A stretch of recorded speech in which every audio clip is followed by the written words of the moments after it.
Nous étions bénis. Quelqu'un a été béni hier. Il acclame le Seigneur encore très fort. Alors cette soirée encore, nous serons bénis par l'orateur d'hier. Mais ce soir, cette soirée, il n'est pas venu seul. Hier, on l'a dit, il est marié à une seule femme sans intention de divorcer. Et ce soir, il est venu avec sa femme. Alors avant de recevoir l'homme, nous allons d'abord recevoir Madame Dikou qui va se tenir debout. Est-ce qu'on peut acclamer le Seigneur? Merci d'être là. Que Dieu vous bénisse. Reprenez la place. Alors sans plus tarder, nous allons recevoir l'orateur de ce soir. Sous vos acclamations, nous nous tenons debout et nous recevons le pasteur Tony Branly. Acclamons le Seigneur très fort.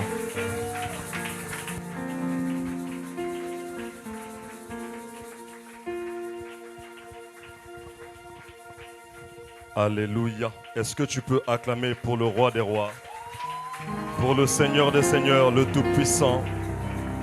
Acclame pour Jésus-Christ de Nazareth. Il est la raison pour laquelle tu es ici ce soir. Alléluia. Est-ce que je peux entendre les milolos, des cris de joie? Alléluia. Gloire à Jésus. Une fois de plus, comme je l'ai fait hier, j'aimerais bénir le Seigneur pour la vie de l'apôtre Marcelo Jérémie Tounassi, qui est le père des communautés, des églises, la compassion dans le monde. Est-ce qu'on peut acclamer le Seigneur pour l'évêque Marcelo Tounassi? Si m'entend dire ça, je sais que je serai sanctionné. Si je suis ici depuis hier, c'est parce que le Seigneur m'a connecté à votre père, le pasteur Shekina. J'avais entendu parler de lui par l'un de mes frères qui est maintenant aux États-Unis, le prophète Christian. Et ensuite, Dieu a permis qu'on se voie et qu'on se rencontre. C'est véritablement quelqu'un qui a le sens de l'honneur au Père. Alléluia. Et si tu es ici ce soir, c'est la preuve que tu as un bon pasteur. Est-ce que tu peux acclamer le Seigneur? Alléluia. Je sais que tu pries pour qu'il se marie et je te prie d'insister dans cette direction pour qu'il nous rejoigne. Alléluia. Et je bénis le Seigneur Jésus-Christ pour la vie de mon père, mais j'allais dire pour la vie de mes pères. Je suis ce que je suis parce qu'un jour, il était à Londres. Il était en train de pleurer, il était à une conférence des femmes et il était en train de dire à Dieu, pourquoi as-tu oublié la francophonie? Et là, pendant qu'il était en train de pleurer, Dieu lui a dit, mon fils Ivan, pendant que tu vas rentrer, commence le ministère. Est-ce qu'on peut acclamer le Seigneur pour l'apôtre Ivan Castano, le père des églises, Impact Centre Chrétien? Et il aurait pu rester en France ou encore au Canada dans les conditions de la modernité, mais Dieu lui a dit, ta place, ce n'est pas ici, il faut aller au Congo-Brazzaville. Et là, nous étions comme les Macédoniens, nous étions en train de pleurer dans cette vision. On disait à Dieu, envoie-nous quelqu'un ici au Congo. Et il a plu au Seigneur Jésus-Christ de nous envoyer l'apôtre Yves Castano. Est-ce que tu peux acclamer le Seigneur pour la vie de mon père spirituel, mon père dans le ministère? Alléluia. Et j'aimerais également qu'on acclame le Seigneur pour son épouse, ma mère, le pasteur Abi. Voilà, le pasteur l'a dit, je ne suis pas seul et je suis accompagné ce soir de la seule et l'unique, mon épouse à vie. Nous avons un contrat d'amour à durée indéterminée. Ça ne s'épuisera pas. Alléluia. Alors dis à un célibataire, pourquoi est-ce que tu hésites à acclamer? Dis à un célibataire, acclame bien. Je ne parlais pas du pasteur Shekina, je parle de toi. Alléluia. Est-ce qu'on peut incliner nos têtes dans la prière? Kombona ye sweza lina nguya Kombona ye sweza limonene Kombona ye sweza lina kembo ekope salobiko yako ekopesa esengo ekopesa kimia mapamboli kombona. Nous élevons le nom de Jésus ce soir. Nous élevons ton nom au-dessus de tous les noms, Père, au-dessus des principautés, au-dessus des autorités, au-dessus des dignités. Nous élevons le nom de Jésus. Paragi brede kele bahandara. Mansi koto paradia de brochalega. Parakite. Ekopesa.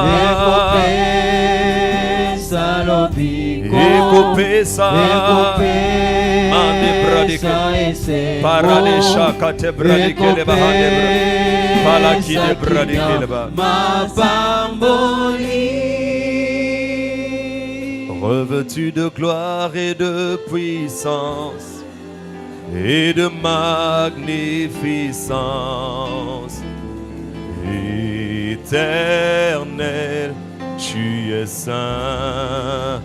Ils ont revêtu de gloire, de puissance et de magnificence. et de magnificence. Oui, éternel, éternel. Éternel, Oui, tu es saint.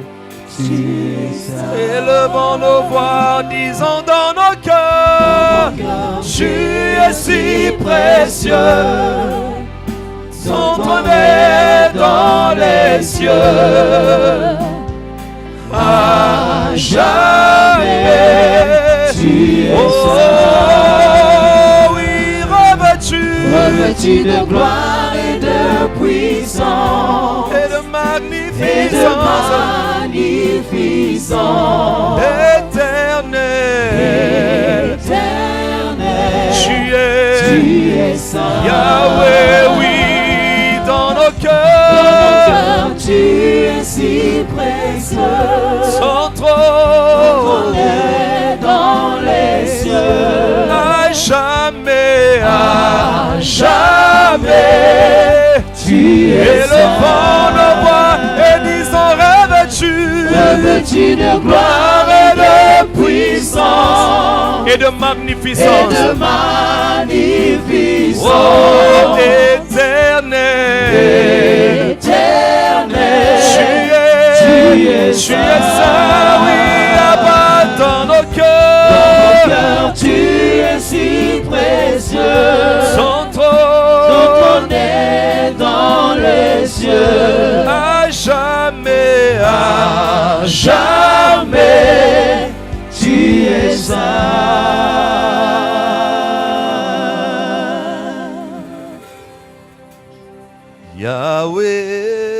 Yahweh, Yahweh, Yahweh, Yahweh, nous venons à toi. Nous venons à toi. Motema nanga isandu kwa bilelo. Yelele nasobi motema koyembela nzambe na bomoi. Oh, natomboli maboko pona kokumisa yo. Solo nasobi motema pona konetola yo.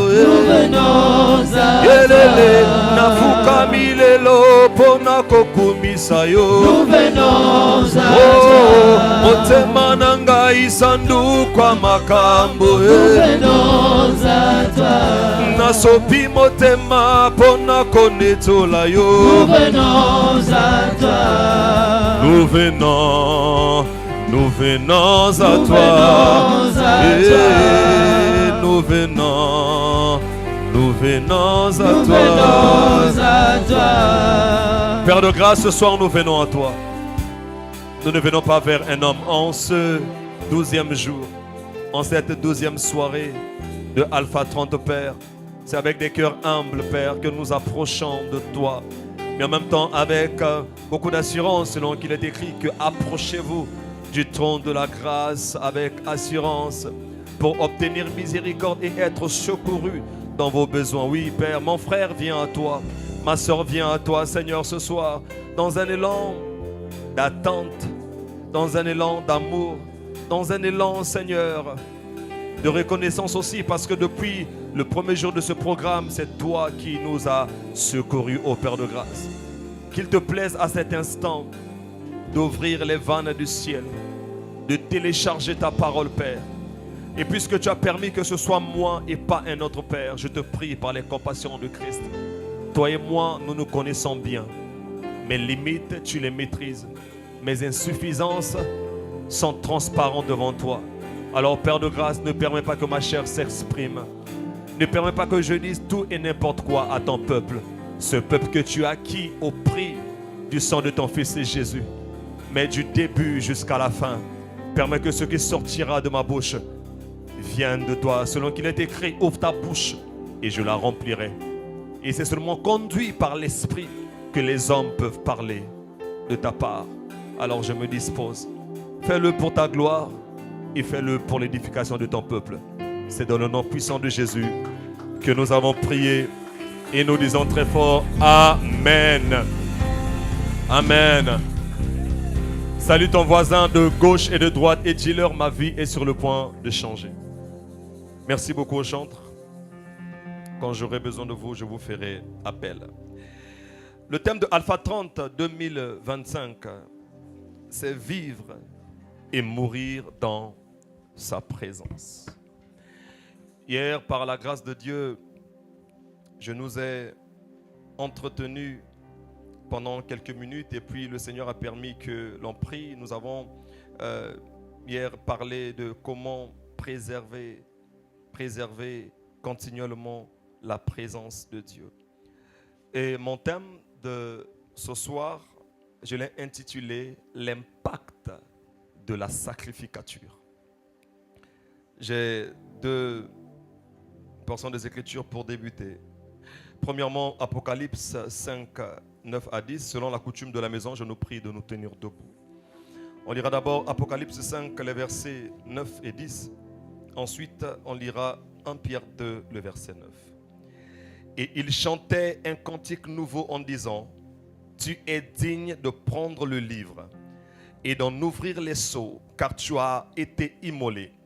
Et tu as racheté pour Dieu par ton sang des hommes de toute tribu, de toute langue, de tout peuple et de toute nation. » Est-ce qu'on peut lire le verset 10 ensemble? « Tu as fait d'eux un royaume et des sacrificateurs pour notre Dieu, et ils régneront sur la terre. » 1 Pierre 2, 9. Vous, au contraire, vous êtes une race élue, un sacerdoce royal, une nation sainte, un peuple acquis, afin que vous annonciez les vertus de celui qui vous a appelé des ténèbres à son admirable lumière. Est-ce qu'on peut acclamer la parole du Seigneur?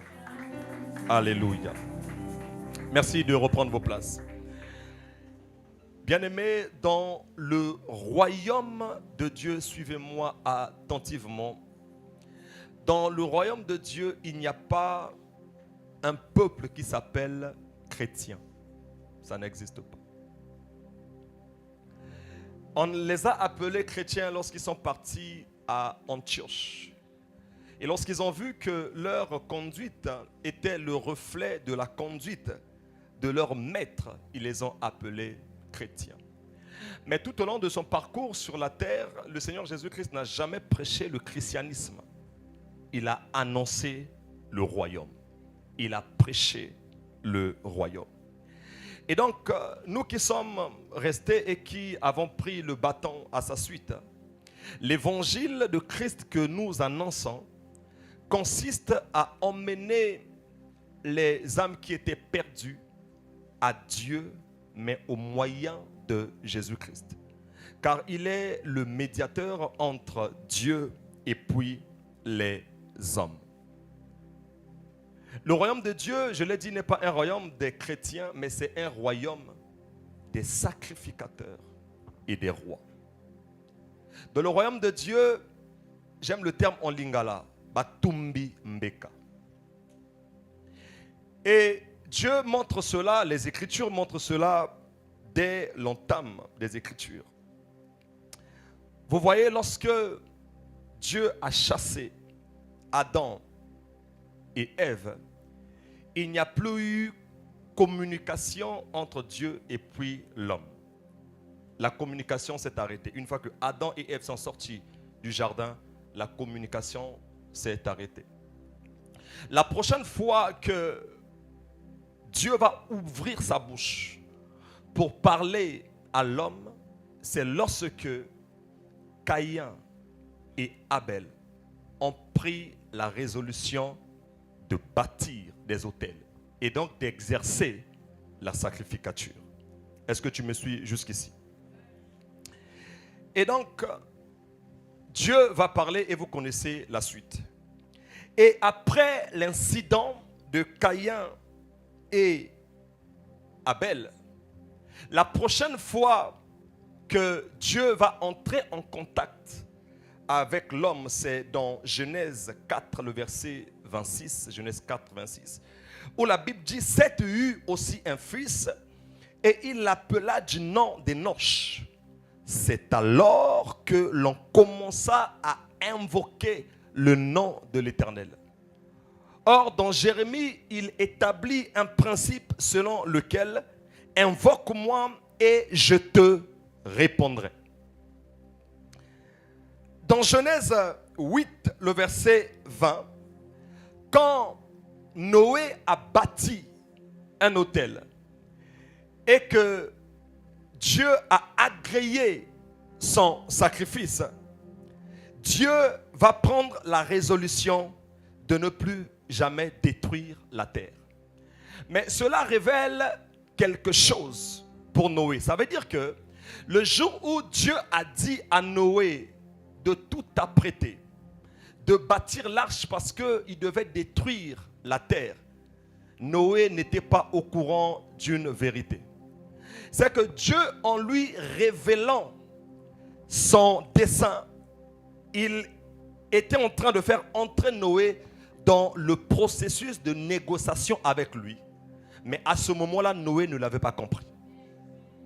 Et donc, il n'y a pas eu déluge à cause du péché. Je sais que ça te dérange. Il n'y a pas eu déluge à cause du péché de l'homme, non. Il y a eu déluge à cause de l'incapacité de Noé à exercer la sacrificature, à entrer en négociation avec Dieu afin que Dieu ne détruise pas la terre. Du reste, après le déluge, Dieu n'a pas changé son avis par rapport à l'homme. Il va dire le cœur de l'homme est mauvais dès sa jeunesse. Il n'a pas changé sa définition, son approche de l'homme. Mais ce qu'il a changé, c'est sa résolution par rapport à la terre. En d'autres termes, si l'acte que Noé a posé après le déluge, s'il l'avait posé avant le déluge, il n'y aurait pas eu destruction de la terre par les eaux. Dit le pasteur nous emmène quelque part. Genèse 12, le verset 7.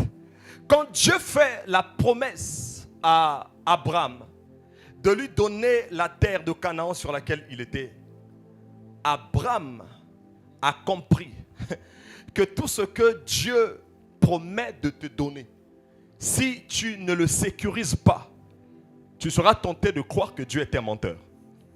Il va sécuriser cela en bâtissant un autel à l'Éternel. Et dans Genèse 12, toujours le verset 8, lorsqu'il se retrouve entre Aï et Bethel, Abraham bâtit encore un autel. Il fait quoi? Il exerce la sacrificature. Et quand Abraham se retrouve parmi les chaînes de Mamré, il a encore exercé la sacrificature. Donc Abraham était un homme qui bâtissait les autels. Abraham était un homme qui exerçait la sacrificature. Et plus tard, lorsque Dieu va donner mandat à Moïse d'aller délivrer le peuple d'Israël qui était dans l'esclavage en Égypte, il va ensuite révéler le but pour lequel il les a fait sortir. Prenez avec moi Exode 19, les versets 4 à 6. Exode 19, le verset 4 à 6, la Bible dit: vous avez vu ce que j'ai fait à l'Égypte et comment je vous ai porté sur des ailes d'aigle et emmené vers moi. La suite. Maintenant, si vous écoutez ma voix et si vous gardez mon alliance, vous m'appartiendrez entre tous les peuples, car toute la terre est à moi. Ensuite, il leur dit quoi? Est-ce qu'on peut lire ensemble? Vous serez pour moi un royaume de sacrificateurs, une nation sainte. On peut s'arrêter là. Et donc, ce que Dieu a dit à Moïse, tu peux croire que voilà, ce sont les histoires de l'Ancien Testament. Mais à la suite de Jésus, lorsque le Seigneur Jésus-Christ a été enlevé et que l'évêque de l'église, Pierre, est resté, il va nous révéler cette même vérité. Il va nous montrer que l'intention, la volonté de Dieu d'avoir un peuple de sacrificateurs n'a jamais été annulée, quoi que nous soyons dans la nouvelle alliance. 1 Pierre 2, 9, la Bible dit: vous, au contraire, vous êtes une race élue. Dans Exode, il a dit: vous serez pour moi. Mais lorsque Jésus a versé son sang, cela a été scellé. Il dit: vous, au contraire, vous êtes une race élue, un sacerdoce royal, une nation sainte. La version d'Arby dit ceci: vous êtes une race élue, une sacrificature royale. Pour attester que la sacrificature n'est pas une affaire de l'église primitive ou encore de l'ancienne alliance. Lorsque Jean se retrouve à Patmos, il va entendre quelque chose d'éblouissant. Apocalypse 5, les versets 9 à 10, la Bible dit: et il chantait un cantique nouveau en disant: tu es digne de prendre le livre et d'en ouvrir les sceaux, car tu as été immolé et tu as racheté pour Dieu par ton sang des hommes de toute tribu, de toute langue, de tout peuple et de toute nation. Tu as fait d'eux des chrétiens. C'est ce qui est écrit. Tu as fait d'eux des pentecôtistes. Tu as fait d'eux des catholiques. Tu as fait d'eux des charismatiques. Non. Tu as fait d'eux un royaume et des sacrificateurs pour Dieu. Et ils régneront sur la terre. Je commence par te dire que la plupart des chrétiens ne dominent pas sur la terre parce qu'ils ne comprennent pas qu'ils sont avant tout des sacrificateurs. Et si je suis sacrificateur, ça veut dire que ma vie consiste à faire des sacrifices.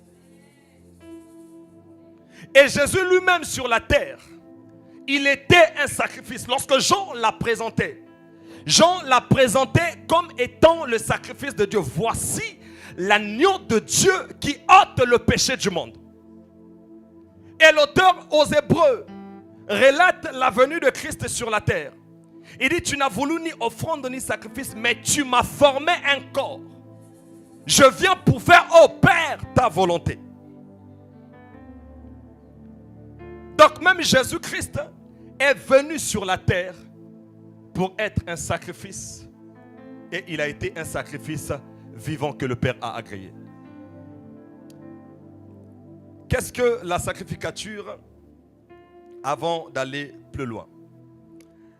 Selon l'homme de Dieu Watchmani, la sacrificature consiste à se séparer totalement du monde afin de servir intentionnellement les intérêts de Dieu. La sacrificature consiste à se séparer totalement du système du monde afin de servir intentionnellement les intérêts de Dieu. Bien-aimés, ce qui dirige les actions des hommes sur la terre, ce ne sont pas leurs diplômes, ce n'est pas l'éducation qu'ils ont reçue. L'attitude des gens dans des quartiers, dans des villes et même dans des pays sont sous-tendus par la qualité de la sacrificature qui est exercée sur ces territoires. Vous arrivez dans un quartier et vous avez l'impression que tout le monde se comporte de la même façon. Ils n'appartiennent pas aux mêmes familles. Mais ils ont tous les mêmes habitudes, ils ont tous les mêmes tares. C'est parce que le territoire sur lequel ils sont, il y a dans ce territoire des prêtres, des sacrificateurs, soit de Satan, soit de Dieu.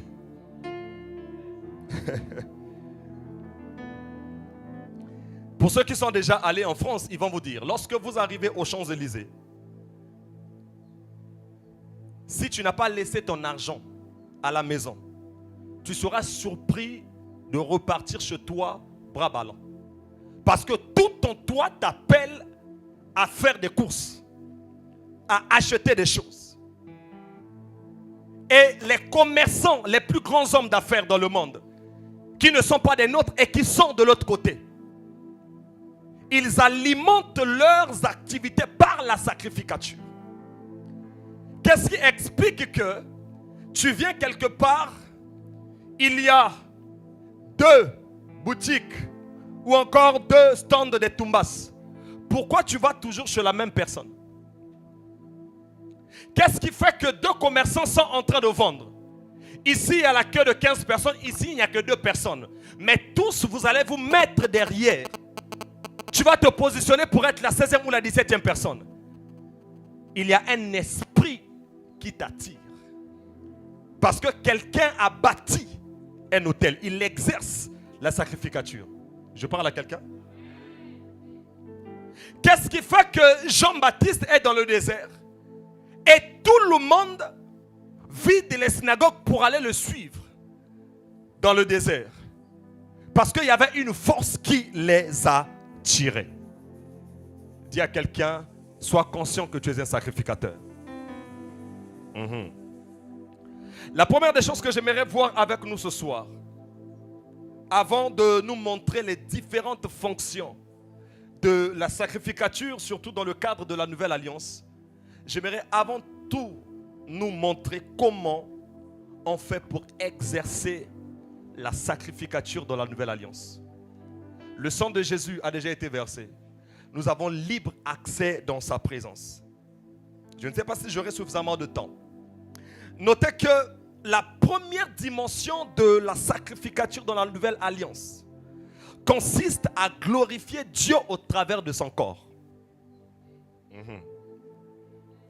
Vous savez que lorsque le sacrificateur partait faire des sacrifices, avant de faire agréer ces sacrifices, il devait d'abord être lui-même agréé. La Bible dit, tu feras à Aaron ton frère des vêtements sacrés pour marquer sa dignité et pour lui servir de parure. Le sacrificateur de l'Ancien Testament avait un habit qu'il portait. Mais aujourd'hui, nous n'avons plus besoin d'un certain vêtement pour exercer la sacrificature. Le vêtement que Dieu regarde aujourd'hui, c'est un homme intérieur. Lorsque tu t'approches de lui, il veut s'assurer que lorsque tu dis Seigneur, je te rends gloire, ce que tu dis est en adéquation avec ton mode de vie, avec l'état de ton cœur. Ecclésiaste 9, le verset 8, la Bible dit, qu'en tout temps, tes vêtements soient blancs et que l'huile ne manque point sur ta tête. Si tes vêtements ne sont pas blancs, si tu n'es pas clean devant Dieu, on l'a vu hier, tu n'as pas libre accès à sa présence. Et donc, tu ne peux pas exercer la sacrificature. David révèle ceci dans Psaume 41, le verset 12. Il dit, tu m'as soutenu à cause de mon intégrité.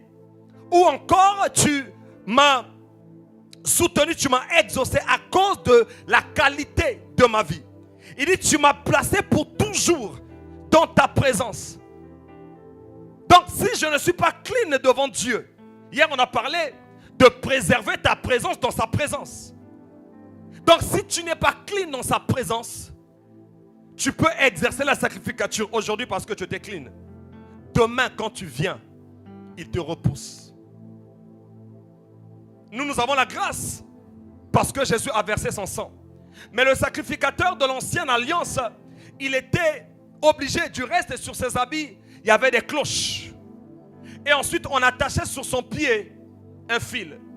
De manière à ce que lorsqu'il entrait dans la présence de Dieu et qu'il mourait parce qu'il n'était pas clean, on le retirait pour le faire sortir de la présence de Dieu. L'apôtre Paul nous révèle ceci dans Romains 12, 1. Il dit, je vous exhorte donc, frères, par les compassions de Dieu, à offrir vos corps comme un sacrifice vivant, saint, agréable à Dieu, ce qui sera de votre part un culte raisonnable.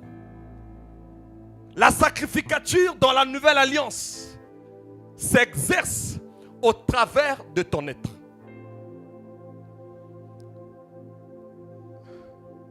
C'est pourquoi hier je nous ai dit que nous sommes nombreux ici. Mais question, est-ce que tous nous sommes dans la présence du roi des rois et du seigneur des seigneurs? Et pour être admis dans sa présence, tu dois être checké. On doit te scanner.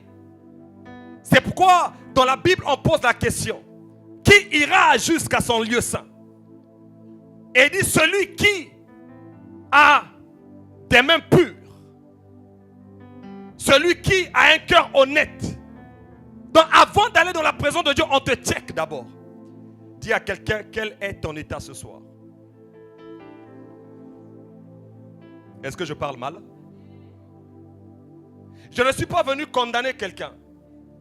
Je viens pour ouvrir tes yeux sur ta position et sur ton identité spirituelle.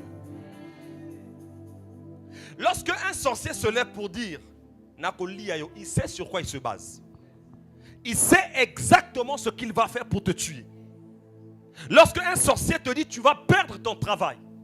Lorsqu'un sorcier te dit, tu ne mettras pas au monde, il sait exactement ce qu'il va faire pour que ce qu'il a dit arrive. Pourquoi? Parce qu'il exerce la sacrificature. Deuxième moment, pour exercer la sacrificature, tu as eu accès à lui. Il faut ensuite glorifier Dieu pour ce qu'il est. La Bible dit, voici donc comment vous devez prier. Notre Père qui est aux cieux, que ton nom soit sanctifié. Il m'a checké, il a vu que je suis clean. Maintenant je commence à élever son nom. Je commence à le glorifier. Je commence à lui dire des choses que je ne peux pas dire à quelqu'un. Oh, tu es le plus beau des fils des hommes. Tu es l'étoile brillante du matin. Tu es le soleil de la justice. Tu es la quatrième personne dans le feu. À qui vais-je te comparer? Tu es celui-là qui est capable de prendre un enfant et de le mettre dans le ventre d'une vieille. À qui vais-je te comparer? Par le souffle de tes narines, tu es capable de séparer la mer en deux. Par une simple parole, tu es capable de rendre une vierge enceinte. Et là, je commence à l'exalter. Je commence à l'élever. Je commence à lui dire, oh oui, je sais que dans ma famille, il y a des Kunzi. Je sais que dans ma famille, il y a des DG, il y a des ministres. Mais toi, tu n'es pas seulement le roi, mais tu es le roi des rois. Tu as le droit de vie et de mort. Tu élèves un et tu abaisses un autre. Je commence à l'exalter. Je commence à le glorifier. Je commence à le mettre à part. Ton nom est élevé au-dessus de tous les noms. À la mention de ton nom, tout genou fléchit. Et toute langue confesse que tu es Seigneur à la gloire de Dieu. Et lorsque je le fais, même si j'ai des problèmes, c'est le protocole pour exercer la sacrificature.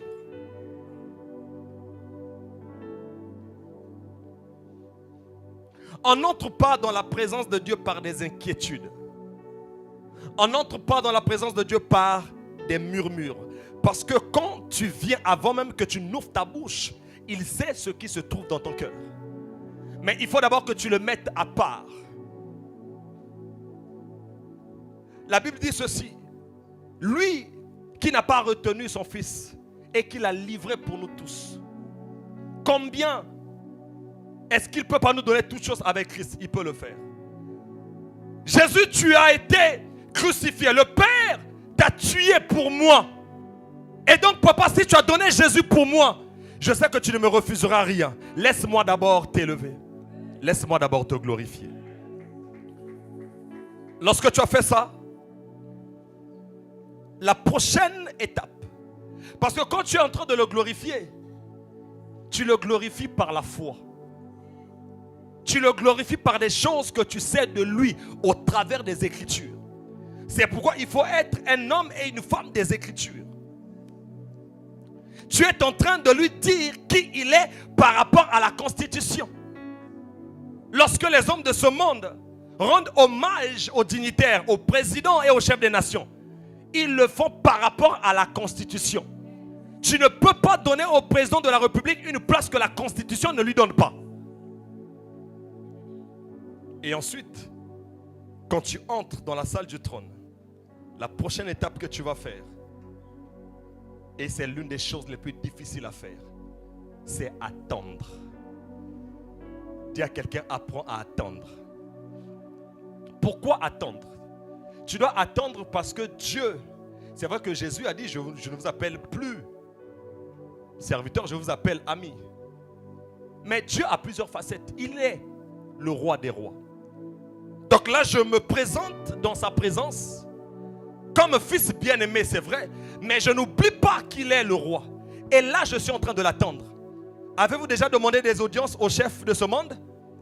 Quand tu arrives dans son protocole, tu ne fais rien. Quand tu es dans la salle d'attente, tu ne fais rien. Qu'est-ce que tu fais? Tu attends. Pourquoi? Parce que c'est toi qui as introduit la requête. Même s'il avait dit, je te reçois à 12 heures, et que tu es arrivé à 8 heures, tant qu'il n'est pas là, tu attends. Tu sais pourquoi tu attends? Parce que tu sais que si tu repars sans l'avoir vu, rien ne te garantit que tu le verras la prochaine fois que tu vas encore introduire une demande. À une certaine époque, je voulais voir un dignitaire qui se trouve être un mentor de mon défunt père. Et si ça vous intéresse, c'est l'un des présidents des 2 chambres du Parlement. Et je venais à 8 heures, le protocole me faisait arriver à 8 heures. Lui-même, il arrivait à 13 heures et on me recevait à 17 heures, pasteur. Déjà, quand tu es dans cette institution, tu peux sortir. On a déjà écrit ton nom, que tu es parmi les gens que l'autorité va recevoir. Et quand c'est comme ça, si tu as des écouteurs, tu fais quoi?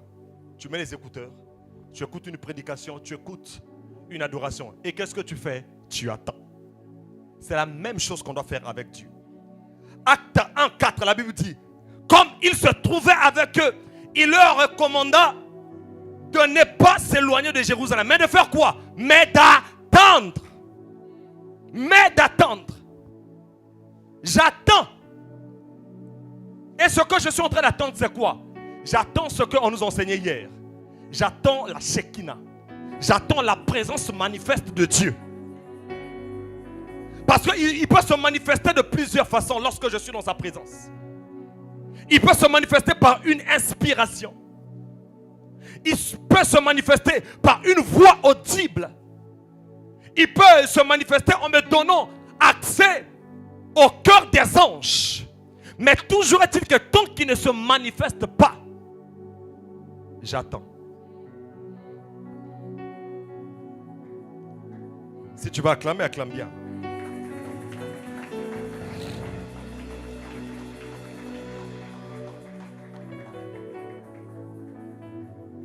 David dit ceci au psaume 63, le verset 1. La Bible dit, je te cherche, mon âme. Mon âme a soif de toi. Mon corps soupire après toi dans une terre aride. Dans une terre aride. Lorsque tu es dans le désert, tout est sec. Mais il compare l'attente de Dieu à un lieu désert. Pourquoi? Parce qu'il n'y a personne autour de toi. Physiquement, aux Ayomoko. Et ce n'est pas du tout aisé. Tu attends. Et si tu veux attendre Dieu, tu sais ce que tu dois faire? Tu te débarrasses de ton téléphone. tu te débarrasses de tout ce qui peut te distraire. Pourquoi? Parce que les yeux de l'Éternel parcourent la terre. Il est en train de te voir. Il regarde ton attitude. Tant que tu es distrait, écoute-moi, il ne viendra pas. Il va se rassurer que tu accordes de l'importance.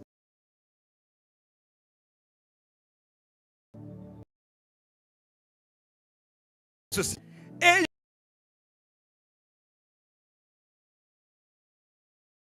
j'attendais pour voir ce que l'Éternel me dirait et ce que je répliquerais après ma plainte. L'Éternel m'adressa la parole et il dit: écris la prophétie. Habakkuk est en train de dire que je suis à mon poste. Tant qu'il ne vient pas, je ne peux pas bouger. Parce que je suis sacrificateur.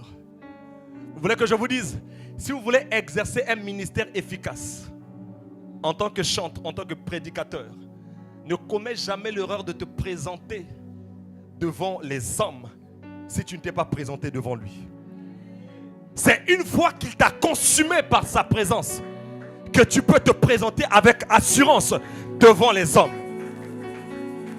Si Dieu ne t'a rien dit, tu n'as rien à dire aux gens. Si Dieu ne t'a rien inspiré, tu n'as rien à communiquer au peuple de Dieu. Si le feu de sa présence ne t'a pas embrasé, tu n'as pas d'atmosphère à libérer dans la salle.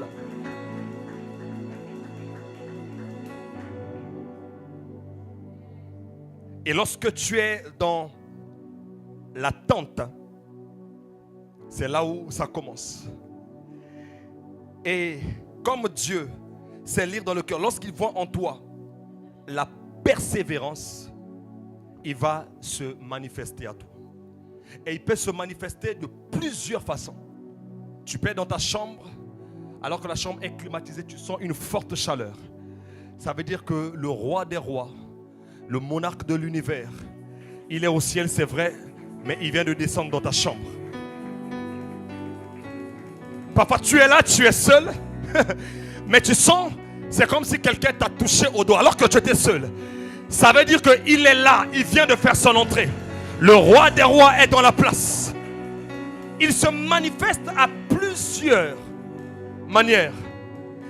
Et c'est là où le processus de ton changement commence. La Bible dit, nous tous qui le visage découvert, contemplant comme au travers d'un miroir la gloire du Seigneur, nous sommes transformés en la même image de gloire en gloire, comme par le Seigneur l'Esprit. C'est ce qui fait que tout à l'heure on s'est disputé avec toi. On a eu des échanges de paroles. Les échanges de paroles, excusez-moi. Je rentre ensuite dans ma chambre. J'ai attendu et je l'ai vu. Je t'avais dit que je ne t'adresserai plus la parole. Dès que je l'ai vu, il m'a impacté. Il a enlevé la rancune. Il a enlevé la colère. C'est ce qui fait que dès que je sors de sa présence, je vais te saluer. Pourquoi? Parce que ce n'est plus moi. Je transporte en moi sa paix. Je transporte en moi sa joie. Je transporte en moi la paix de Dieu.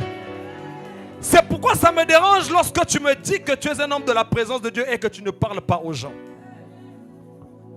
Plus d'une fois j'ai dit, telle personne, je ne vais pas lui adresser la parole. Parce que j'ai été offensé. Mais dès que je rentre dans sa présence et qu'il m'impacte, je me rends compte que ce que j'avais dit avant, ce n'était pas ma nature.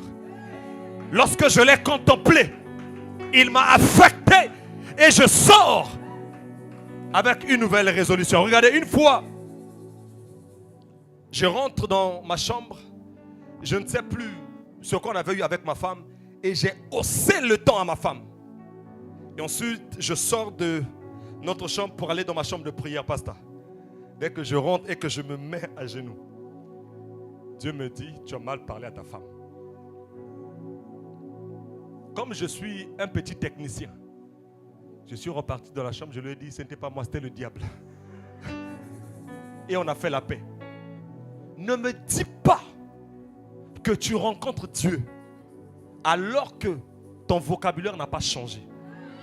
Alors que ta façon de considérer les gens n'a pas changé.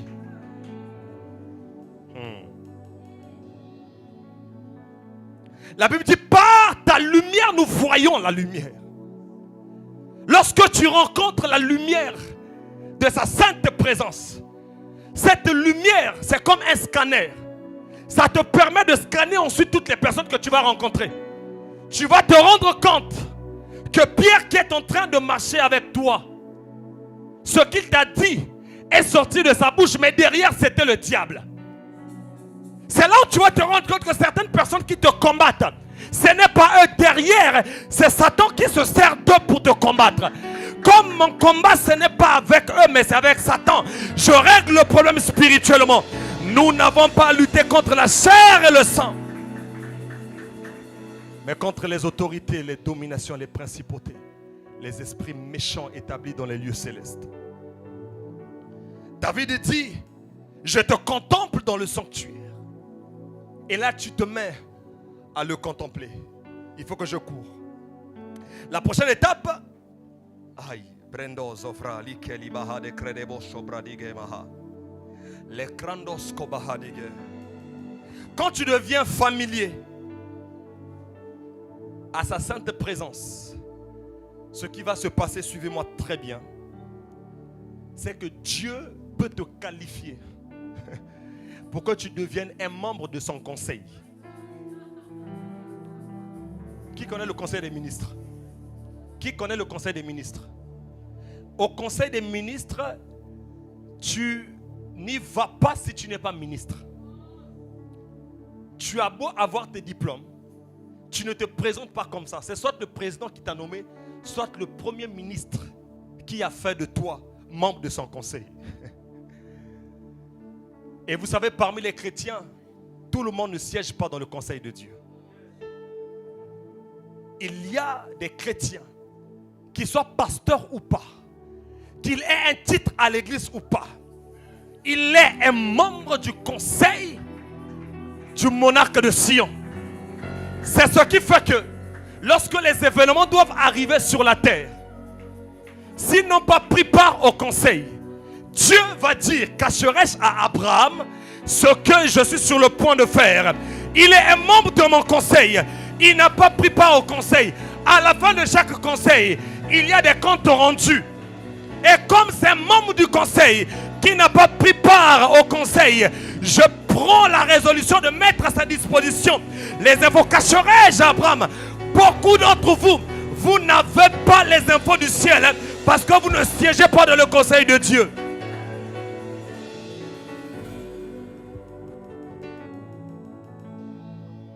Jérémie 23, 21 à 22, la Bible dit, je n'ai point envoyé ces prophètes et ils ont couru.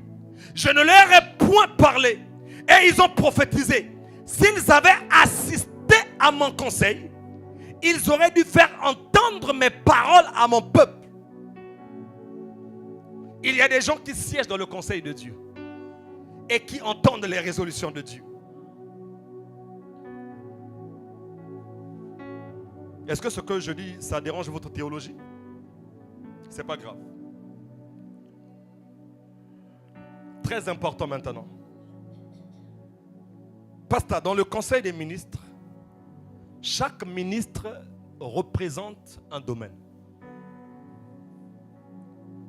Tu as le ministre de la Défense, tu as le ministre de la Santé, tu as le ministre de l'Économie, tu as le ministre de ceci ou de cela. Quand tu deviens un membre du conseil de Dieu, ça veut dire que tu représentes une dimension spirituelle. Suivez-moi bien, je ne parle pas des titres. Je ne parle pas d'être pasteur. Je ne parle pas d'être chantre. Je parle de représenter une dimension dans le monde spirituel. Et parmi les dimensions qu'on peut représenter dans le monde spirituel, je vais les citer comme ça, mais la liste n'est pas exhaustive. Tu peux soit te représenter la dimension des intercesseurs. Tu peux soit représenter la dimension des sentinelles ou des gardiens. Tu peux représenter la dimension des guérisseurs. Tu peux représenter la dimension des porte-paroles. Tu peux représenter la dimension des libérateurs d'atmosphère. Vous savez, il y a des gens lorsque se tient derrière la chair, avec son micro. Toi et moi, on sait que dès qu'il va commencer à chanter, l'atmosphère va changer. Pourquoi? Parce que lorsqu'il chante, il ne chante pas à partir de la terre. Il chante à partir de la présence de Dieu.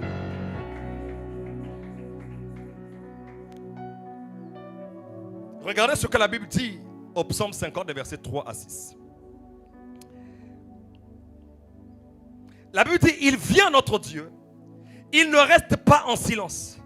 Devant lui est un feu dévorant, autour de lui une violente tempête.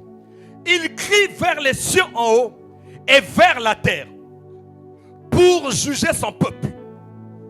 Verset 5. Il dit, rassemblez-moi mes fidèles qui ont fait alliance avec moi. Par quoi? Par le sacrifice. Qu'ils soient intercesseurs, qu'ils soient guérisseurs, qu'ils soient porte-parole, qu'ils soient, je ne sais pas moi, gardiens ou sentinelles. Le point commun entre toutes ces personnes, membres du conseil de Dieu, c'est que ce sont des gens qui font des sacrifices. Ils ont en commun le sacrifice. Quand Habakkuk te dit que j'étais à mon poste, il parle d'une dimension des sentinelles. Oh, baratos kovele grande kete baraki dabra. Les koraki zevele berebo shande gradi geberebaha. Melekeli brando zokotopaha gelebradi. La dimension la plus élevée dans la sacrificature, ça s'appelle l'intercession. Dis à quelqu'un l'intercession. Être intercesseur, c'est être quelqu'un qui se tient entre une famille et Dieu, entre une ville et Dieu, entre une nation et puis Dieu. Pour faire quoi? Pour apaiser le cœur de Dieu et l'emmener à changer ses décisions afin que le peuple ne tombe pas sous le poids du jugement de Dieu. C'est pourquoi vous avez vu au départ, je nous ai démontré la sacrificature. Si Noé connaissait ce principe, je nous l'ai dit, il n'y aurait pas eu déluge. Mais notez très bien ceci. Tu peux être intercesseur pour ta famille et ne pas l'être pour l'église. Tu peux être intercesseur pour l'église et ne pas l'être pour la ville. Tu peux être intercesseur pour la ville et ne pas l'être pour le pays. Il y a différents niveaux. Mais toujours est-il que tu dois commencer quelque part. Et en ce qui concerne l'intercession, Dieu fait appel à n'importe qui. Regardez ce que la Bible dit. Il dit, le peuple du pays se livre à la violence, commet des rapines, opprime le malheureux et l'indigent, foule l'étranger contre toute justice. Il dit, je cherche parmi eux un homme qui élève un mur, qui se tienne à la brèche devant moi en faveur du pays, afin que je ne le détruise pas. Mais je n'en trouve pas. Chaque fois que Dieu ne trouve pas d'intercesseur dans une famille, s'il y a le péché dans cette famille, il va juger. Chaque fois que Dieu ne trouve pas d'intercesseur dans une église, s'il y a le péché dans l'église, Dieu va juger l'église. Chaque fois qu'il n'y a pas d'intercesseur pour la ville, si le péché, l'homosexualité abonde, Dieu va juger cette ville. Et je peux te dire que la raison pour laquelle plusieurs de nos pays sont en paix, ce n'est pas à cause des chefs des nations. Parce que l'homosexualité, qui est une abomination, a déjà rempli la terre. Mais quand Dieu voit les sacrificateurs appelés intercesseurs en train de plaider pour les villes, Dieu dit non, je repousse encore le jugement. Je cherche parmi eux un homme. Et Abraham, je l'ai dit, il était un sacrificateur intercesseur, membre du conseil de Dieu. Et il connaissait Dieu puisqu'il était membre de son conseil. Lorsque Dieu a dit qu'il va détruire Sodome et Gomorrhe, il va dire ceci: faire mourir le juste avec le méchant en sorte qu'il en soit du juste comme du méchant. Loin de toi cette manière d'agir. Loin de toi. Il dit, celui qui juge toute la terre, n'exercera-t-il pas la justice? Et l'Éternel dit, si je trouve dans Sodome 50 justes au milieu de la ville, je pardonnerai à toute la ville. C'est ce que Noé n'a pas pu faire. Donc Abraham, en tant qu'intercesseur, il s'est opposé à la destruction de Sodome et Gomorrhe. Et la meilleure, c'est que ce n'est pas Dieu qui lui a proposé les nombres, c'est lui.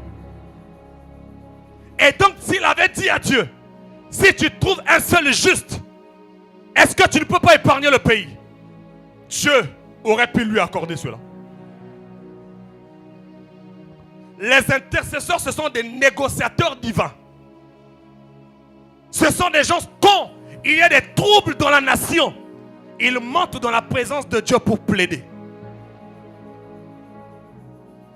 Et les sacrificateurs intercesseurs, ce sont des gens que Dieu chérit. Et ce sont des gens que Dieu écoute. Regarde.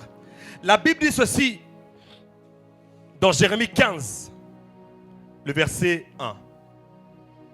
Il dit, comme Moïse et Samuel se présenteraient devant moi, je ne serai pas favorable à ce peuple. Dieu, tu cites des humains.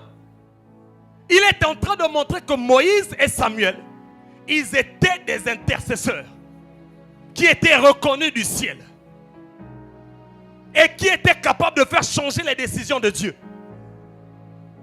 Et Dieu ne faisait rien du vivant de Samuel sans Samuel. Lorsque Dieu a rejeté Saül, il a pleuré toute la nuit sur Saül. Et Dieu lui a dit, arrête de te plaindre. J'ai trouvé une autre personne. Lord, I give you praise. Lorsque tu es intercesseur pour une ville ou pour une nation, Dieu peut te révéler le prochain chef d'État de cette nation-là. Parce que c'est toi qui portes la nation. Je vais un peu essayer de mélanger. Et Samuel, il était non seulement intercesseur, mais il était quelqu'un qui changeait l'atmosphère. Toute l'atmosphère d'Israël dépendait de lui. C'est ce qui fait que le jour où Saül arrive dans sa présence, Saül a vécu quelque chose qu'il n'avait jamais vécu. Il s'est mis à prophétiser. Lorsque les gens sont en face de toi, est-ce que c'est la présence démoniaque qui importe ou est-ce que c'est la présence que tu transportes qui les envahit?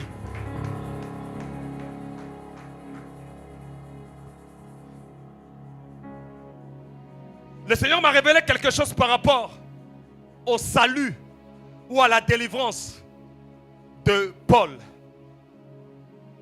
Il tuait les gens partout où il partait. Mais lorsqu'il est arrivé à Damas, son salut a eu lieu à Damas. Pourquoi? Parce qu'il y avait un homme qu'on appelait Anania qui contrôlait l'atmosphère spirituelle de la ville de Damas. Et il était en train de prier pour le salut. Ça fait que lorsque Saül entre dans ce territoire, il n'a pas d'autre choix que de donner sa vie à Jésus. Lorsque vous contrôlez l'atmosphère, quelqu'un ne peut pas entrer dans l'église païenne et repartir païen. Non. Il a beau jouer les gangs comme on dit à la cité, mais dès qu'il va commettre l'erreur d'arriver à la compassion, sa folie va se transformer en salut. Le Koulouna va devenir un grand évangéliste. Les sacrificateurs intercesseurs, ils sont connus de Dieu. J'ai dit que l'intercession est la plus haute fonction de la sacrificature. Pourquoi? Parce que même notre Maître Jésus-Christ, aujourd'hui au ciel, la Bible dit ceci: qui les condamnera? Christ est mort, bien plus il est ressuscité, il est à la droite de Dieu et il intercède. Jésus-Christ est à la droite du Père, en train d'intercéder pour toi et moi. Donc si Jésus est un intercesseur, ça veut dire que l'intercession est une fonction hautement noble. Je prie que tu deviennes un intercesseur. Le temps court. Une autre dimension de la sacrificature, c'est la dimension des sentinelles et des gardiens. La Bible dit, sur tes murs, Jérusalem, j'ai placé des gardes. Fils de l'homme, je t'établis comme sentinelle sur la maison d'Israël. Tu écouteras la parole qui sortira de ma bouche et tu les avertiras. Les sentinelles, ce sont des gens qui se tiennent sur des tours pour voir des événements à venir. Ils se tiennent sur la tour de contrôle. Ils voient que le monde des ténèbres est en train de préparer quelque chose de bizarre contre le Congo. Ils vont dire ceci à l'église: apprêtez-vous, arrêtez de manger, allons-y à Alpha 30, mettons-nous en prière avant de prier pour la nation. Les sentinelles voient des choses à venir. Ils sont sur des tours avec des jumelles en train de voir l'ennemi venir. Mais ça dépend, parfois tu as des sentinelles qui sont des gardiens, mais tu as des sentinelles qui ne sont pas gardiens. Ils voient seulement, ils font signe aux gardiens. Maintenant, les gardiens, ce sont des gens qui se tiennent devant la porte pour combattre afin que l'homosexualité n'entre pas dans le pays. Ils combattent devant la porte de l'église afin que l'hérésie n'entre pas dans l'église. Ils se tiennent devant la porte de la doctrine de l'église pour ne pas qu'il y ait n'importe quoi dans l'église. Épaphras, par exemple, il combattait pour que les gens restent attachés à Dieu. La Bible dit, Épaphras qui est des vôtres, Colossiens 4,12, vous salue, serviteur de Jésus-Christ. Il ne cesse de combattre, pas dans la chair. Il combat pour vous dans ses prières, afin que, parfait, pleinement persuadé, vous persistiez dans une entière soumission à la volonté de Dieu. Nos églises ont besoin des combattants dans la prière, des warriors du royaume. Comme quelqu'un donne sa vie à Seigneur, à Dieu, il faut ensuite qu'il y ait des combattants pour prier de manière à ce que ces gens-là ne rétrogradent pas. Qu'il y ait des gens qui combattent afin que l'aveuglement, la cécité tombe de leurs yeux et qu'ils s'attachent profondément à Dieu. Et Paul, de son vivant, il était un gardien de la saine doctrine. Il va dire ceci: je sais qu'il s'introduira parmi vous après mon départ. C'est osé, hein? Il dit, il s'introduira parmi vous après mon départ des loups cruels qui n'épargneront pas le troupeau. C'est dangereux ce qu'il dit. Il dit, tant que moi je suis vivant, ces loups ne peuvent pas rentrer. Tant que moi, Paul, je suis en vie, il n'y a pas d'hérésie dans l'église. Tant que moi, Paul, je suis vivant, il n'y a pas de faux prophètes dans l'église. Mais il dit après mon départ. Pourquoi? Parce que lorsque vous payez un prix très fort, en règle générale, ceux qui viennent pour prendre le bâton, ils ont du mal à payer le même prix pour garder le flambeau. Je vais terminer avec cette dimension. Ce n'est pas la dernière, mais je vais m'arrêter là. C'est la dimension, l'une des dimensions les plus dangereuses qui puissent exister. C'est la dimension des juges. Vous voyez, dans les cours et tribunaux, quand le juge a pris une décision, cette décision sera exécutée par qui? Si tu ne veux pas exécuter cela, la police va te contraindre à exécuter cette décision. La gendarmerie va te contraindre. Et dans le monde spirituel et parmi les chrétiens, je vous ai dit, je ne parle pas des titres dans l'église, je parle des dimensions spirituelles. Il y a des gens qui sont des juges. Des gens qui, lorsqu'ils parlent sur la terre, le ciel dit oui à ce qu'ils ont dit. La Bible dit, tout ce que vous lierez sur la terre sera lié au ciel. Ma question, est-ce que tout ce que toi tu as lié sur la terre a été lié au ciel? Non. Ça veut dire que tu n'es pas juge. un homme qui était juge. Il s'appelait Élie le Tishbite. Il a dit, il n'y aura ces années-ci ni rosée, ni pluie, sinon à ma parole. Il n'a pas dit à la parole de Dieu. Il dit, Dieu m'a suffisamment établi. Il a mis son autorité en moi. Donc c'est moi qui commande. Si je dis que tu vas vivre, tu vas vivre. Si je dis que tu mourras, tu mourras. Si je dis que telle personne sera démise de ses fonctions, il sera démis de ses fonctions. Et dans le siècle passé, il y eut cet homme-là, au Nigeria, paix à son âme, qu'on appelait l'archevêque Benson Idahosa. Tout ce qu'il disait, cela arrivait. Une fois, vous connaissez l'histoire, vous l'avez lu. Tous les sorciers du monde, semble-t-il, ont voulu organiser une réunion dans sa ville qu'on appelle Benin City. Et les gens se sont mis à s'inquiéter. Il leur a dit, ne vous inquiétez pas. Dieu est au ciel et Benson Idahosa est sur la terre. Moi, je vais régler cette affaire-là. Elle a dit, cette réunion n'aura pas lieu. Pourquoi? Parce qu'il avait atteint la dimension de juge. Bien-aimés dans le Seigneur, je suis venu vous dire ce soir, ne cherchez pas les titres dans l'église, ça ne sert à rien. Tu peux être appelé pasteur, mais tu ne transportes rien. Tu peux t'appeler apôtre, prophète et docteur, évêque, archevêque. Ce n'est qu'un titre. Ce que Dieu attend de toi, c'est que tu représentes une dimension dans le monde spirituel. Lorsque tu représentes par exemple la dimension de la guérison et que tu vois quelqu'un malade, tu vas lui dire aujourd'hui tu vas être guéri. Ça ne dépend pas de ta vie de prière et ça ne dépend même pas de ta foi. Ça dépend de ce que Dieu a mis en moi. Lorsque Pierre arrive et qu'il voit ce paralytique devant le portique, ils étaient à deux, pasteur, vous connaissez l'histoire. Pierre et Jean. Le gars les a regardés tous les deux. Mais c'est Pierre qui prend la parole pour dire je n'ai ni or ni argent.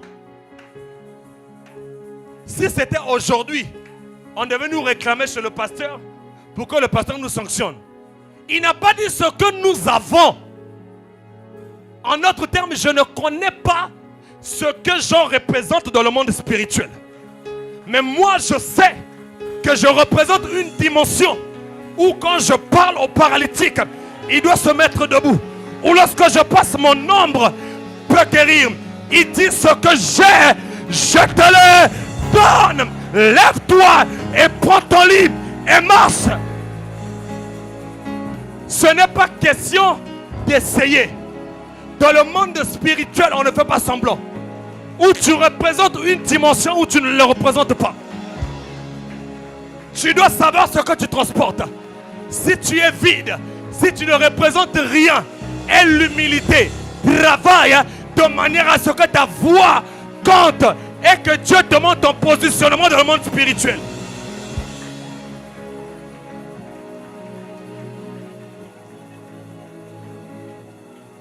Je ne sais pas prêcher et je prophétise de temps en temps. Mais je sais que dans le monde spirituel, je suis un shifter d'atmosphère. Je ne chante pas bien. Mais chaque fois que j'ouvre ma bouche pour chanter, le ciel, ça, Sambabika moi, Sikalo, Sambabika moi, Nimonisa. Dans le monde spirituel, quand tu essayes de faire ce qui ne t'a pas été donné, ça s'appelle la tricherie. La Bible dit, comme nous avons des dons différents, que celui qui prophétise le fasse par l'analogie de la foi. Et même la Bible, parlant des ministères, il dit, il a donné aux uns comme apôtres, aux autres comme prophètes, docteurs et tout ce que vous savez. Donc Dieu donne des portions. Tu dois être capable de savoir qu'est-ce que tu représentes dans le monde spirituel.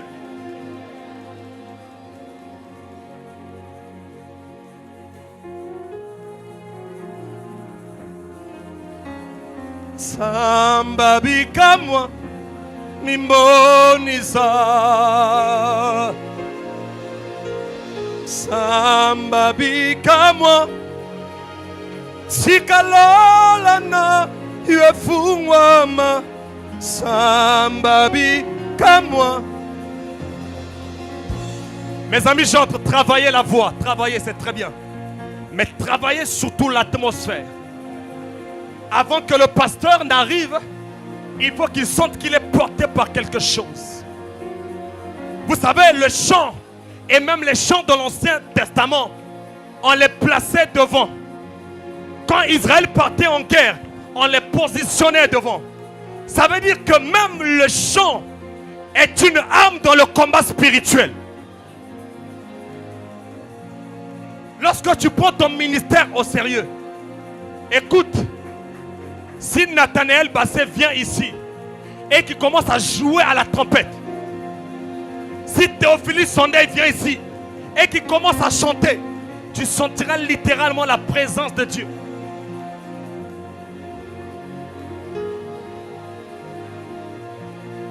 La personne qui m'a initié au shift des atmosphères, c'est ma grande sœur Denamona. Elle m'a donné les clés. Elle m'a montré comment on fait pour changer l'atmosphère. Ne travaillez pas à avoir des titres à l'église. Ça ne sert à rien. Mais travaillez de manière à transporter des choses en esprit. Il faut que dans l'église qu'on sache que quand on veut écouter Dieu dans la parole de connaissance, c'est telle personne qu'on doit voir. Dans l'église, on doit savoir que quand l'atmosphère est lourde, quand l'atmosphère est chargée, quelle est la personne à qui on doit donner le micro? Dans l'église, on doit savoir, quand il y a beaucoup de malades paralytiques, qui est capable de venir prier puis la personne se lève. Ce n'est pas de la concurrence, ce sont des dimensions de le monde spirituel. C'est ainsi que Jésus-Christ, tellement conscient de lui, lorsqu'il a dit aux disciples, allons de l'autre côté de la mer, il s'est ensuite mis à dormir. Il savait qu'il y aurait tempête. Il savait qu'il y aurait des vagues. Mais il savait aussi qu'il représente une dimension où lorsqu'il a dit quelque chose, la Bible dit de lui, lorsqu'il dit une chose, sa parole ne revient pas à lui sans avoir accompli le but pour lequel cette parole est sortie. Et donc quand il leur a dit allons de l'autre côté de la rive, ils pouvaient dormir en paix. Parce que tant qu'ils ne sont pas arrivés, la parole ne s'est pas encore accomplie. Et ils ne savaient pas. Mais lui, il savait. Pourquoi est-ce qu'il partait de l'autre rive? Il a utilisé la clé du poids de ses paroles pour traverser. Ensuite, il a utilisé l'atmosphère qu'il transportait pour aller libérer le fou de Gadara. Le fou de Gadara, dès qu'il a vu Jésus, il a commencé à s'agiter. Pourquoi? Parce qu'il a vu une dimension qu'il n'avait jamais vue dans la vie des pasteurs qui étaient là dans sa ville. Mon Dieu, mon roi. Tu peux être pasteur, tu peux être prophète, mais tu ne transportes rien. Lorsque tu passes comme un homme ordinaire. Mais lorsque tu représentes une dimension de le monde spirituel, dès que tu arrives, les gens savent que tu es arrivé. J'ai eu la grâce et le privilège d'être en contact de ces réalités. Pour la première fois où j'ai vu que les hommes sont égaux en Christ mais ne sont pas égaux en dimension. J'étais parti à un culte du pasteur Gustave Ambenzé. Les gens chantaient, les ont chantés. Je pense que mes yeux étaient fermés. Et à un certain moment, je sens que l'atmosphère a changé. Quand j'ouvre mes yeux, je l'ai vu entrer dans la salle. J'ai dit waouh! À une autre occasion, nous étions dans la salle. Et on était là en train de parler. Et j'ai senti littéralement la présence de Dieu dans la salle. J'ai dit qu'est-ce qui se passe? Lorsque je me retourne pour voir, j'ai vu l'archevêque des églises ICC, l'apôtre Yvonne Castanou. Dès qu'il est entré l'atmosphère a changé. Et chaque fois que je suis avec mon père l'apôtre Yves, même quand il ne prie pas, je sens littéralement la présence de Dieu. Bien aimé, il faut représenter une dimension de le monde spirituel. La sacrificature. Lorsque tu exerces la sacrificature, l'impact, c'est que tu vas commencer à avoir des talents dans le monde spirituel. Dieu t'augmente. Plus tu es fidèle, plus il t'augmente. Tu as été fidèle en priant pour l'église de la compassion. Bientôt, tu commences à prier pour le corps de Christ. Bientôt, tu pries pour Brazzaville. Bientôt, tu pries pour le Congo. Et bientôt, tu vas prier pour l'Afrique centrale. Et c'est comme ça que Dieu introduit les gens auprès des rois. Ça ne vient pas comme ça. Élevons nos mains vers le ciel. Commence à demander à Dieu de t'accorder la grâce d'exercer la sacrificature. Parakozovele mendeleva.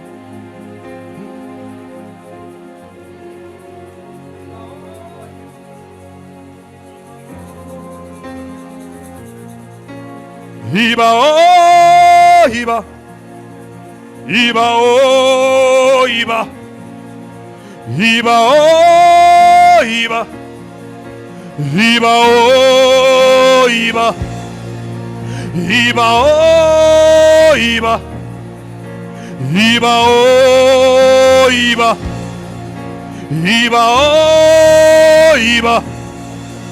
Iba oh iba. Iba oh iba. Iba oh iba. Iba oh iba. Iba oh iba. Iba oh iba. Iba. Y a-t-il quelqu'un pour crier ce soir? Le paré kotokotopa. Ikiti pari onegeya. Emmène-moi plus haut. Emmène-moi très haut. Je veux monter. Je veux monter. Je veux monter. Je veux monter. Fais-moi monter. Fais-moi monter. Fais-moi monter. Yeah. Iba. Le perre Kosova. Bari Kosova le bosha. Iba. Iba. Iba. Iba oh Iba. Iba oh Iba. Iba oh Iba. Iba oh hey ya hey ya hey ya hey ya hey ya hey ya hey ya hey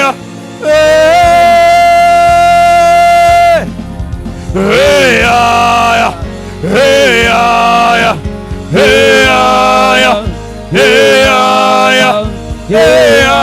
ya hey ya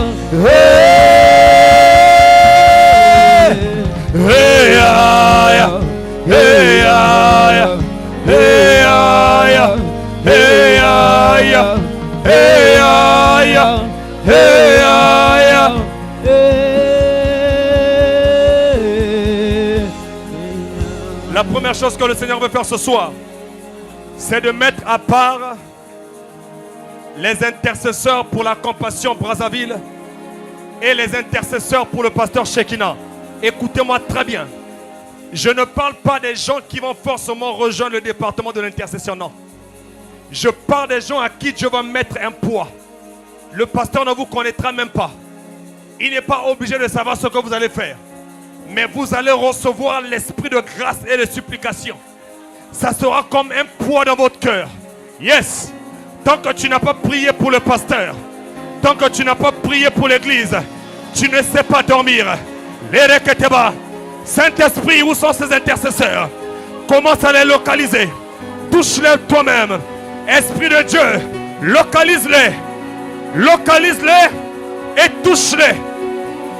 Les intercesseurs pour la compassion Brazzaville, les intercesseurs connus du ciel pour l'église La Compassion. C'est vous, par vos genoux, qui allez travailler pour le déménagement. C'est vous qui allez travailler pour la croissance. C'est vous qui allez travailler pour l'achat des parcelles. C'est vous qui allez travailler pour bâtir au Congo-Brazzaville. C'est vous qui allez porter le ministère de l'homme de Dieu. My God. Les requêtes pariagama. Les sauvines de Bradia. Les requêtes pas. Les requêtes pas. Ila. Requête manamanamosh. Les requêtia. Et baria kolami. Zeve. Ila elebelebelebelebosh. Les requêtes pas. Oh, yabalabelebosh. Les crédits. Les sacrificateurs intercesseurs. Les sacrificateurs intercesseurs pour l'église de La Compassion. Et toi qui nous suis en ligne, le Seigneur va toucher les gens en ligne. Le Seigneur va toucher les gens en ligne. Le Seigneur va également toucher les gens en ligne. Les intercesseurs qu'il met à part. Les reketeketepa. Il est rekezuva. Et ma souvane. Les prialoga. Et malia côté. Beria zovante. Manteke abaosha. Baya. Et rebelle katekate.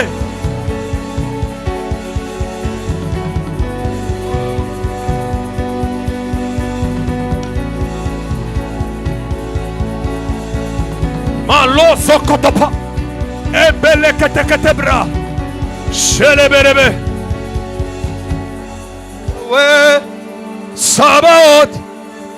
Yahweh. Sabaoth. Yahweh. Sabaoth. Yahweh. Sabaoth. Yahweh. Sabaoth. Yahweh. Sabaoth. Yahweh. Sabaoth. Yahweh. Sabaoth. Yahweh. Sabaoth. Shekete pariale. Yahweh. Sabaoth. Yahweh. Sabaoth. Yahweh. Sabaoth. Yahweh. Sabaoth. Yahweh. Sabaoth. Akokota kokata likambo nanga. Akotele makokota likambo nanga. Akokota kokata likambo nanga. Akotele makokota likambo nanga. Akokota kokata likambo nanga. Akotele makokata likambo Yahweh. nanga. Yahweh. Sabaoth. Yahweh. Sabaoth. Yahweh. Yahweh. Sabaoth.